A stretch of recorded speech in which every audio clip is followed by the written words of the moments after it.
Bien-aimés dans le Seigneur, bonjour. En ce jour qui est consacré, Jésus se révèle à nous comme celui qui révèle et sauve. Il rend la santé aux malades et la vie aux morts. Le Christ est source de vie et de joie. Puisse cette célébration eucharistique poursuivre l'œuvre de résurrection du Seigneur au milieu de nous, afin que nous soyons les porteurs joyeux de la vie qui vient de lui. Nous nous levons pour commencer notre célébration.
Je confesse à Dieu Tout-Puissant. Je reconnais devant mes frères que j'ai péché en pensée, en parole, par action et par omission. Oui, j'ai vraiment péché. C'est pourquoi je supplie la Vierge Marie, les anges et tous les saints, et vous aussi mes frères, de prier pour moi le Seigneur notre Dieu. Que Dieu Tout-Puissant nous fasse miséricorde, qu'il nous pardonne nos péchés et nous conduise à la vie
Lecture du livre de la sagesse. Dieu n'a pas fait la mort, et ne se réjouit pas de voir mourir les êtres du monde. Il les a tous créés pour qu'ils subsistent. Ce qui naît dans le monde est porteur de vie. On ne trouve pas de poisson qui fasse mourir. La puissance de la mort ne règne pas sur la terre, car la justice est immortelle. Dieu a créé l'homme pour les causes de sublimité. Il a fait de lui une image de sa forme constituée. C'est par la jalousie du diable que la mort est entrée dans le monde. Ils en font l'expérience. Ceux qui craignent participent. Parole du Seigneur.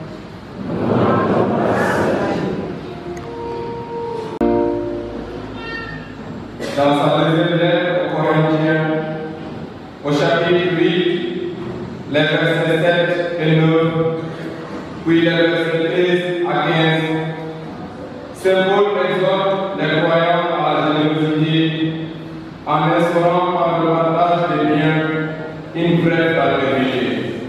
Soyons attentifs.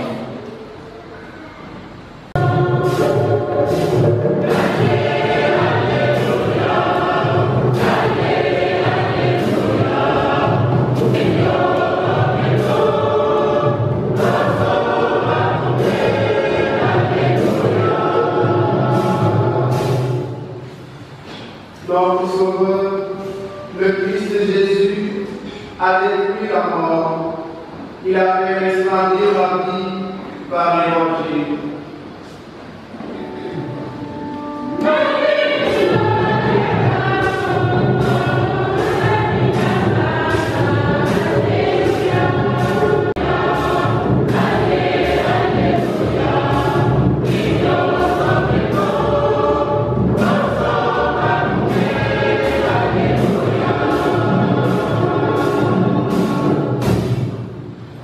Le Seigneur soit avec vous.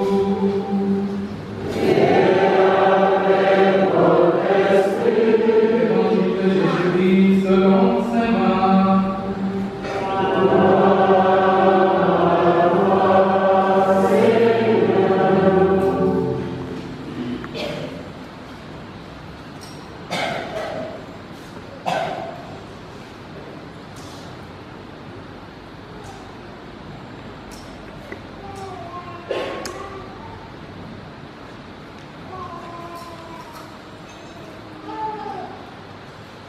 En ce temps-là, Jésus regagna en bas de l'autre rive, et une grande foule s'assembla autour de lui. Il était au bord de la mer. Arrive un des chefs de synagogue nommé Jaïr. Voyant Jésus, il tombe à ses pieds et le supplie instamment. Ma fille, encore si jeune et à la dernière extrémité, viens lui imposer des mains pour qu'elle soit sauvée et qu'elle vive. Jésus partit avec lui, et la foule qui le suivait était si nombreuse qu'elle l'écrasait. Or, une femme qui avait des pertes de sang depuis 12 ans, elle avait beaucoup souffert du traitement de nombreux médecins, et elle avait dépensé tous ses biens sans avoir la moindre amélioration. Au contraire, son état avait plutôt empiré. Cette femme donc, ayant appris ce qu'on disait de Jésus, vint par derrière dans la foule et toucha son vêtement. Elle se disait en effet, si je parviens à toucher seulement son vêtement, je serai sauvée. À l'instant, l'hémorragie s'arrêta. Elle ressentit dans son corps qu'elle était guérie de son mal. Aussitôt, Jésus se rendit compte qu'une force était sortie de lui. Il se retourna dans la foule et il disait et il demandait, qui a touché mes vêtements? Ses disciples lui répondirent, tu vois bien la foule qui t'écrase et tu demandes qui m'a touché? Mais lui regardait tout autour pour voir celle qui avait fait cela. Alors la femme, saisie de crainte et toute tremblante, sachant ce qui lui était arrivé, vint se jeter à ses pieds et lui dit toute la vérité. Jésus lui dit alors, ma fille, ta foi t'a sauvée. va en paix et sois guéri de ton mal. Comme il parlait encore, des gens arrivent de la maison de Jaïr, le chef de synagogue, pour lui dire: ma fille vient de mourir. Encore déranger le maître. Jésus, surprenant ces mots, dit au chef de synagogue: ne viens pas, crois seulement. Il ne laissa personne accompagner, sauf Pierre, Jacques et Jean, le frère de Jacques. Ils arrivent à la maison du chef de synagogue. Jésus voit l'agitation et les gens qui pleurent et poussent de grands cris. Il entre et leur dit: pourquoi cette agitation et ces peurs? L'enfant n'est pas mort, elle dort. Mais on se moquait de lui. Alors, il met tout le monde dehors, prend avec lui le père et la mère de l'enfant et ceux qui étaient avec lui. Puis, il pénètre là où reposait l'enfant. Il saisit la main de l'enfant et lui dit: Talita koum, ce qui signifie jeune fille, je te le dis, lève-toi. Aussitôt, la jeune fille se lève et se mit à marcher. Elle avait en effet 12 ans. Il fut frappé d'une grande stupeur et Jésus leur ordonna fermement de ne le faire savoir à personne. Puis il leur dit de la faire manger. C'est le parole, c'est le message de la foi que nous proclamons.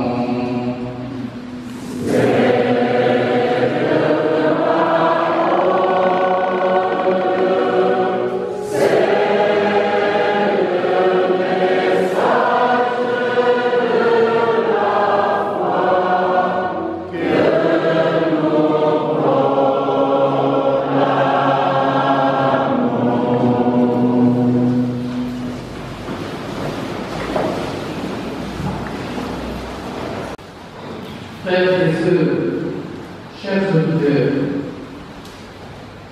Dieu n'a pas fait la mort. Il ne se réjouit pas de voir mourir les êtres vivants. Cette phrase de la première lecture doit nous inviter, car nous sommes confrontés à la réalité si difficile et par moments si effrayante de la mort et de la violence. La foi permet de laisser parler l'énergie vitale qui nous habite. La foi permet d'espérer l'aurore au bout de la vie. C'est bien ce souffle de vie qui a inspiré la femme malade depuis 12 ans. Ma fille, ta foi t'a sauvée. Va en paix et sois guérie de ton mal. C'est également cet attachement à la vie qui a poussé Jaïr, un chef de synagogue, a s'humilié devant Jésus pour implorer la guérison de sa fille âgée seulement de 12 ans. Ne viens pas, crois seulement. Remarquez bien l'âge, 12 ans. L'âge qui revient 2 fois dans le même passage de l'Évangile. Cet âge renvoie à l'âge de la raison, ou même à l'âge de la maturité. Ces deux personnages semblent alors être bien disposés pour écouter, voir et comprendre la présence et la puissance du Seigneur dans leur vie. L'on pourrait croire qu'elles sont à même de s'engager en toute liberté et intelligence dans la voie de la foi et du partage. Cette solidarité est ce à quoi Saint Paul nous appelle dans la seconde lecture, quand il nous donne un exemple de Seigneur Jésus. Lui qui est riche, il est devenu pauvre à cause de vous, pour que vous deveniez riches par sa pauvreté. Oui, chers amis, Dieu ne s'est pas payé le mot. Il est voulu partager notre condition jusqu'à l'enfer du mal dont l'homme est capable. La seule chose qui dépend de nous cependant, c'est une attitude de confiance résolue en Dieu. Dieu qui est à notre côté dans le combat contre le mal, d'abord en nous, puis dans le monde. Quel félicitateur! Dis-le mon numéro qui en côté qui y a le message de Dieu, c'est une méthode de l'oubli. beneen sacrement bi ndax ñu mën a wéy di ko suukaru te di ko toppandoo mbokk yi di leen suñu ngëm ci suñuy jamonoy tey moo di suñu taxante ak suñu kóolute ci Krista mais ñu mel ni di taxante ak kóolute jigéen ji nekk ci kontum Léoncine bi ak jali kilifa jaamu newoon am nañu ko góor dégg nañu sax Krista bi Yeesu di firnde lii ñu ngi seede newoon na jigéen jëpp su ma mbokku jigéen sa ngëm musal na la mu ne jali bu laal gëmal képp mbokk yi képp bi ne du képp tasumaay képp bokk képp bi ne du képp tasumaay jigéen ñi ñu ne suñu manalee ak suñu aada yi waaye képp dundee moo ñu wóoral suñu sóobu ci yem ci Krista doom waaw mbokk yi suñuy mujjaay suñuy mbër yi suñuy tàngoor suñuy njuul suñuy njuul yi lii de lépp dañuy soreloo Krista bi di ñu saali doo ci daw noonu Yeesu ñu nangoo ci tànn ak moom ngir mu ñëw ci suñu biir ngir mu jëf jaarale ko suñu dundee nañu seet Yeesu ci Léoncine bi ci diggu mbooloo mu bare ñetti taalibe doon na si tànk ngir ñu gunge ko ndege ñeneen ñi dañu doon tàmbale di saalit ñu leen sonal sànni yi comme seen doom dee ci këru xel yi Krista bi Yeesu way jub xale bi kese la àndal ci kaw néeg ba ànd ak ñi àndale dañ ko doon sax ñaaw te jigéen kon boobu nanu leer ne Krista bi buy jëf bët ñu gëm ñooy gis te ràññee doole loxo. Frères et sœurs, aujourd'hui je compte m'appesantir sur le passage de l'évangile de ce dimanche. Il a été long parce qu'il nous fait part de deux récits impliqués. Le premier est celui de la femme qui souffrait de perte de sang. Elle se bat sauvagement depuis 12 ans pour recouvrer la santé et le droit à l'enfant. Son état d'impureté illégale lui défendait tout contact avec un homme, au point d'y avoir dépensé son argent. Ce désir de vivre, ce refus d'une vie humiliée est tellement puissant qu'il l'amène à surmonter sa peur et à entrer en relation de confiance avec Jésus en lui touchant son manteau. L'évangéliste nous dit que Jésus sentit une énergie est sortie de lui. Le texte grec parle de dynamisme,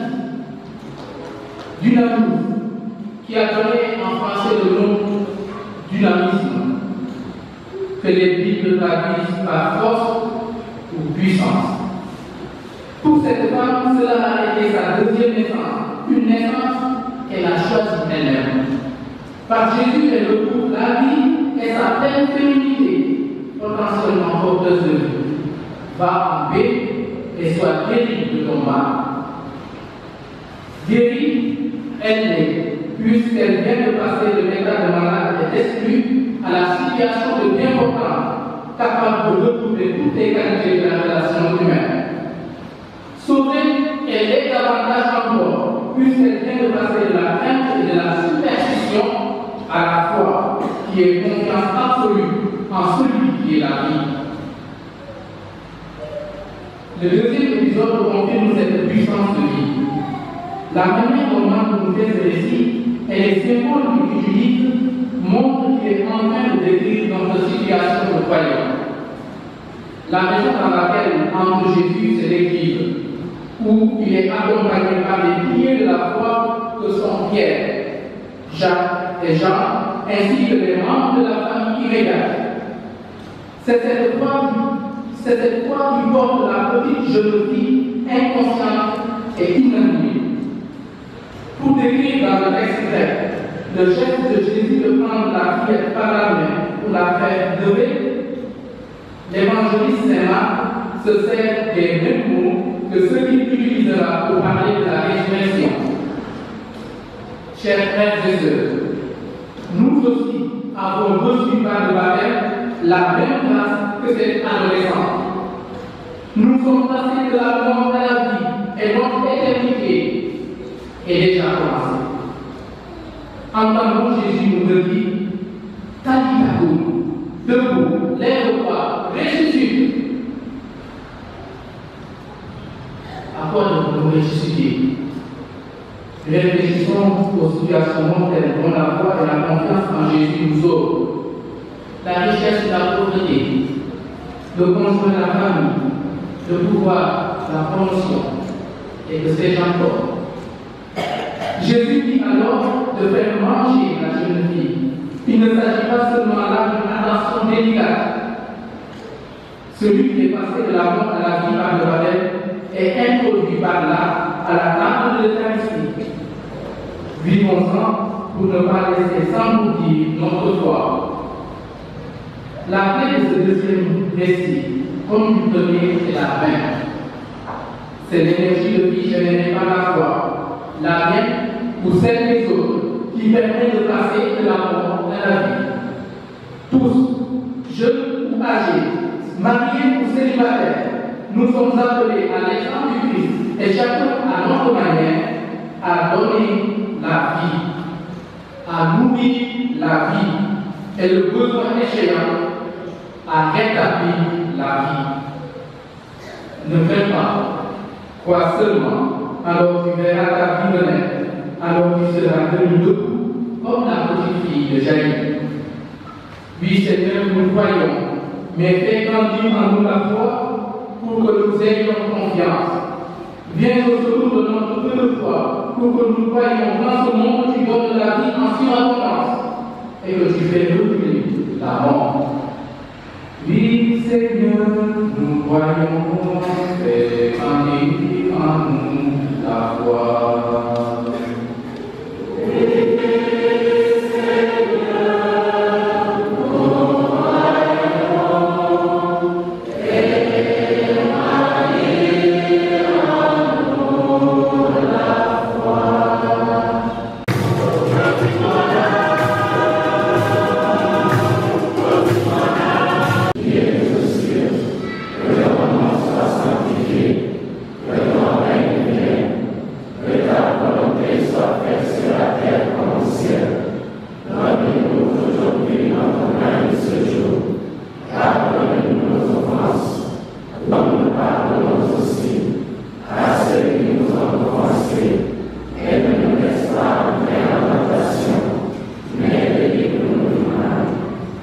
Délivre-nous de tourment le Seigneur et donne la paix à notre cœur.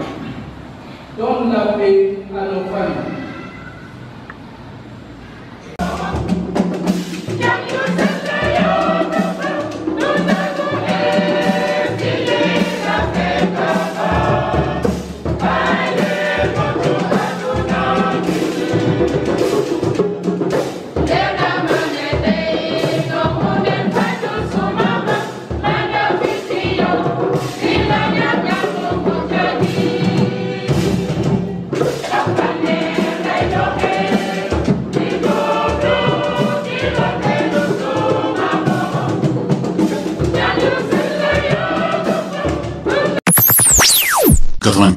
.2